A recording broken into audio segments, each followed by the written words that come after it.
1 minute ago. Prince William just called out Keir Starmer in a move so explosive that palace insiders are calling it unprecedented in modern royal history. His exact words shocked 2 continents and triggered the biggest constitutional crisis Britain has seen in 50 years. And what happened next sent shockwaves through Westminster that are still reverberating right now. The royal family is in absolute chaos. Ministers are plotting. Cabinet members are fleeing. If you want to see how this crisis destroys careers, hit that subscribe button right now, because the next 72 hours will change Britain forever. Here's what sparked the constitutional meltdown that has Britain on the edge of collapse. At 9:47 a.m. yesterday morning, Prince William attended what was supposed to be a routine charity event for homeless veterans in South London. His speech was meant to focus on housing, mental health support, basic stuff that stays safely away from politics. But William wasn't following protocol. He looked directly at the cameras and his message was devastating. When our government promises support for those who served and then redirects billions to those who just arrived, something has gone deeply and profoundly wrong with our priorities. But Starmer wasn't expecting a direct challenge from the future king. Downing Street erupted instantly. Within 90 minutes, the Prime Minister fired back with a statement so venomous that even his own MPs gasped. The royal family would never be the same. Starmer's response was swift and devastating. At 11:23 a.m, standing outside number 10, he faced the cameras with what witnesses described as barely controlled rage. His exact words were chilling. Prince William needs to understand that Britain is a democracy, not a kingdom ruled by inherited privilege. If he wants to lecture elected officials about priorities, perhaps he should run for office himself and face the voters. The immediate reaction was explosive. Within minutes, Twitter erupted with hashtag William v Starmer trending globally. Conservative MPs called emergency meetings. Labour backbenchers stared at their phones in disbelief. According to senior sources inside Westminster, Shadow Foreign Secretary David Lammy was overheard saying, "He just picked a fight with the most popular royal in Britain. This is political suicide." But the hammer fell even harder than anyone expected. At 2:15 p.m, Buckingham Palace issued a statement that constitutional experts are calling nuclear. The Prince of Wales spoke from the heart about issues affecting millions of British families. His commitment to veterans and vulnerable citizens has never wavered. Those who serve this nation deserve better than political attacks when their advocate speaks truth. Notice what the palace did there. They didn't apologise, they didn't back down. They doubled down and painted Starmer as the villain attacking veterans. Meanwhile, British veterans who sacrificed everything for this country are living in conditions that would shame a developing nation. James Morrison, a 62-year-old Falklands veteran, was found sleeping in a doorway in Manchester last week. His service medals were pinned to his jacket as he begged for spare change. James waited 14 months for a council flat that never came. "I fought for this country," he told reporters with tears in his eyes, "and now my government treats me like I'm invisible." His story isn't unique. Sarah Patterson, a former Royal Navy medic who served 3 tours in Afghanistan, lives in her car in a Brighton car park. She suffers from PTSD and was denied mental health services because the waiting list stretches 18 months. "I patched up soldiers under enemy fire," she said, her voice breaking. "And now I can't even get a phone call returned from the council. These are the people Prince William was defending. These are the heroes Starmer dismissed."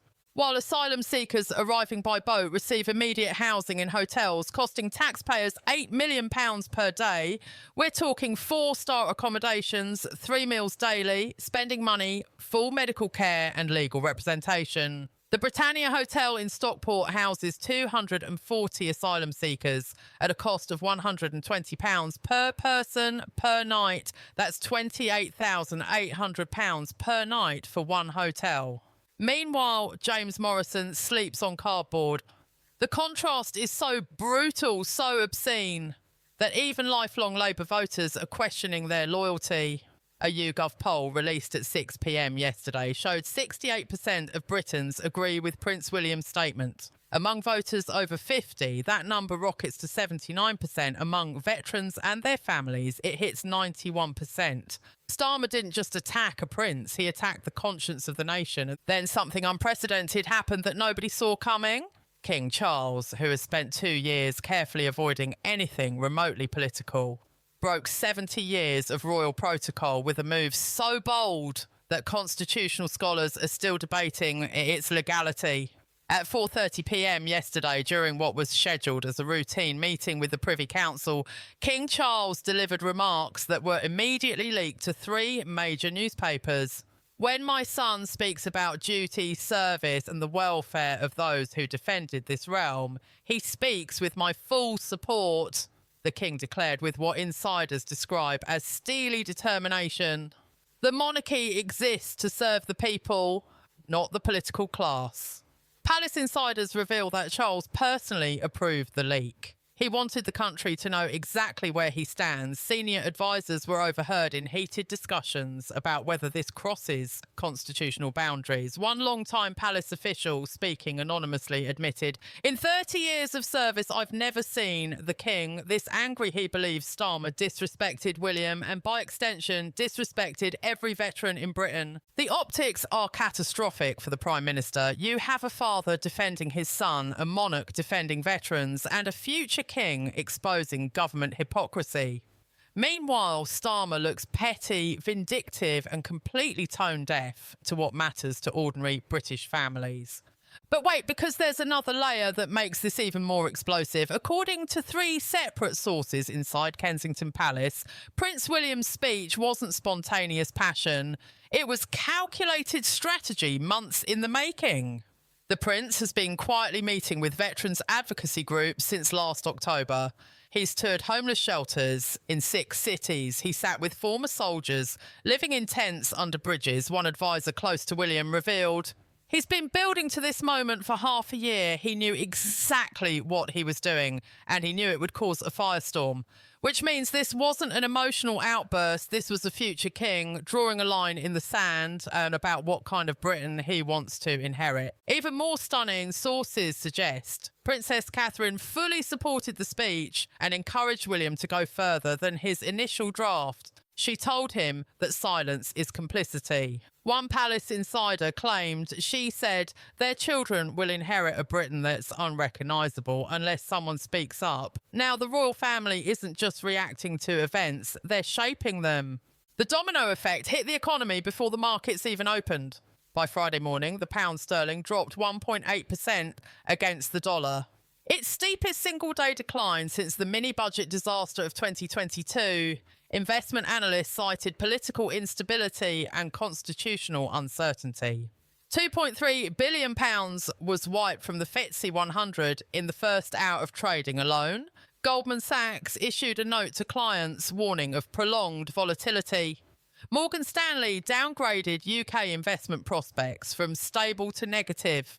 But the real carnage was happening inside the Labour Party itself. By Friday afternoon, 4 junior ministers had resigned.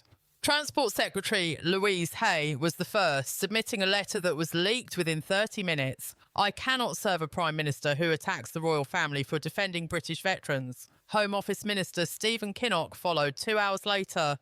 Education Minister Catherine McKinnell resigned at 5 p.m. Defence Minister Luke Pollard, whose entire job involves supporting veterans, quit at 7:30 p.m. with a statement calling Starmer's comments indefensible. But here's where it gets really interesting. A 5th resignation came at 10:15 p.m. that shocked Westminster to its core. Veterans Minister Johnny Mercer, a former soldier himself who served in Afghanistan, didn't just resign. He publicly endorsed Prince William's statement and called Starmer's response disgraceful. "I've bitten my tongue for 2 years," Mercer wrote in a scathing resignation letter posted to Twitter, "but I will not stay silent while a Prime Minister who never served dismisses those who did." The letter went viral immediately, shared 340,000 times. In 3 hours, Labour MPs privately admit this is the most damaging defection in party history because Mercer is a decorated combat veteran. His words carry weight that no spin doctor can counter. International reactions came swift and brutal. In Australia, where King Charles remains head of state, Prime Minister Anthony Albanese publicly praised Prince William's advocacy for veterans in Canada. Conservative leader Pierre Poilievre called Starmer's attack shameful and unbecoming. Even in New Zealand, opposition leaders questioned Britain's political stability. For the first time in decades, Britain looked weak, divided and rudderless on the world stage. On social media, the explosion was unprecedented, as Stand With William trended #1 globally for 18 consecutive hours. A video of Prince William's original speech hit 47 million views in 36 hours. Polls showed Starmer's approval rating cratering from 39% to 22% overnight. Protests erupted across London, Manchester, Birmingham and Glasgow, with thousands carrying signs reading "Veterans before migrants" and "William speaks truth." This wasn't a political disagreement anymore. It was a full-scale national uprising against the Prime Minister inside Number 10.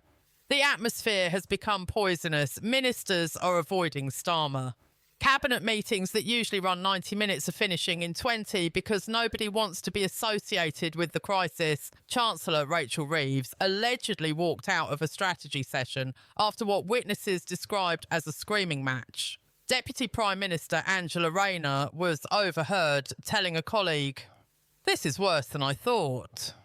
We might not survive the month." WhatsApp groups with names like Future Leadership and Post-Starmer Strategy are buzzing with activity. Senior MPs are openly discussing who replaces him. The names being floated include Rayner herself, Reeves, Shadow Health Secretary Wes Streeting, and even former leader Ed Miliband. The question isn't if they'll challenge Starmer for leadership, it's when a senior Labour MP speaking on condition of anonymity told reporters late Friday night, "I've been in Parliament 20 years and I've never seen anything like this." He looked absolutely devastated at today's cabinet meeting. He knows what's coming. Another insider described Starmer as paranoid, isolated and lashing out at advisers. "He keeps saying he was defending democracy," the source revealed. "But everyone around him knows he committed political suicide." Complete panic has replaced confidence. The Labour Party isn't just struggling, it's imploding in real time. And then the most shocking revelation emerged from Downing Street that changes everything we thought we knew about this crisis. Late Friday night, The Times obtained internal communications showing that 3 senior advisers explicitly warned Starmer not to respond to Prince William's speech.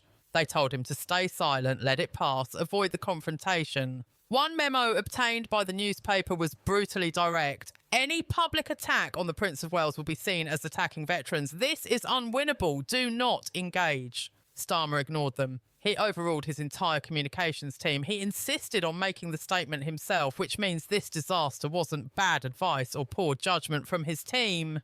This was Starmer's personal decision against unanimous opposition from everyone around him.